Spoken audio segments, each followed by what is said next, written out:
इयत्ता 6वी, भास्करराव गलांडे पाटील विद्यालय अशोकनगरची मी विद्यार्थिनी आपणासमोर विषय मांडते रयत माऊली सौ लक्ष्मीबाई भराव पाटील.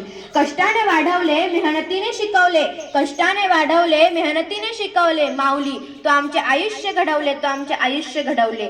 तुझ्या आठवणीने नवे बळ मिळते, तुझ्या आठवणीने नवे बळ मिळते, तुझ्या स्मरणाची ज्योत कायम मनात ठेवते, कायम मनात ठेवते. लक्ष्मीबाई भराव पाटील यांचा जन्म 7 जून 1894 रोजी कुंभोज या गावी झाला. सर्वांप्रमाणेच त्यांनाही टोपण नाव होते, ते म्हणजे अदक्का. अदक्कांचे बालपण, शिक्षण सर्व काही सुखात गेले. पुढे 1909 मध्ये त्यांचा विवाह ऐतवाडीच्या पाटील घराण्यातील भाऊरावांशी झाला. सुहासिनींच्या मेळ्यात उभी होते मळ्यात, सुहासिनींच्या मेळ्यात उभी होते मळ्यात, नजर पोहोचली तळ्यात, हजारोंच्या कंठी भाऊरावांच्या गळ्यात, भाऊरावांच्या गळ्यात, असा सुंदर उखाणा घेत त्यांनी पाटील घराण्यात प्रवेश केला. अण्णांच्या एकत्रित कुटुंबाची जबाबदारी त्यांनी आपल्या खांद्यावर समर्थपणे पेलली. पुढे 1919 मध्ये सातारा जिल्ह्यातील काले येथे रयत शिक्षण संस्थेची स्थापना झाली. लक्ष्मीबहिणी अण्णांच्या कार्यात इतके एकरूप झाले की त्यांनी आपली 3 मुले आणि वसतिगृहाच्या मुलांशी कधीच भेदभाव केला नाही. रयत शिक्षण संस्थेसाठी वहिनींनी आपल्या लग्नामध्ये मिळालेल्या 50 तोळे सोन्याचा त्याग केला. म्हणतात ना, देवाची ती खून आली ज्याच्या घरा, देवाची ती खून आली ज्याच्या घरा, पडे त्याच्या चिरा संसाराला. एकदा पायगोंडा पाटील यांच्याकडे काही पाहुणे मंडळी आली.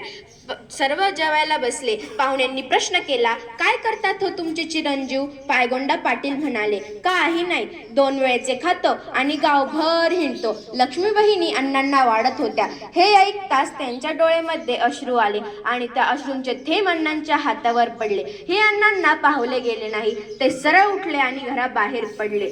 म्हणतात ना, सीतेच्या अश्रूंनी रामायण घडले, द्रौपदीच्या अश्रूंनी महाभारत घडले आणि लक्ष्मीबहिणींच्या अश्रूंनी नामवंत रयत शिक्षण संस्था स्थापन झाली. एकदा अण्णा संस्थेच्या कामासाठी बाहेर गावी गेले होते. वसतिगृहातील सर्व धान्य संपलेले होते. मागची थकबाकी असल्यामुळे कोणीही उधार द्यायला तयार नव्हते. वसतिगृहातील सेक्रेटरी वहिनींकडे आला. वहिनींकडे देण्यासारखे काहीही नव्हते. राहिला होता तो फक्त सौभाग्याचा अलंकार. वहिनींना काय करावे ते सुचेना. शेवटी वहिनींनी निश्चय केला, 12 घरची 12 मुले जरी असली तरी काय झालं, ते शिकतील, त्यांच्या जीवनाचे कल्याण होईल असा विचार करून त्यांनी सौभाग्याचा म्हणजे मंगलसूत्र सुद्धा सेक्रेटरीच्या हातात दिलं.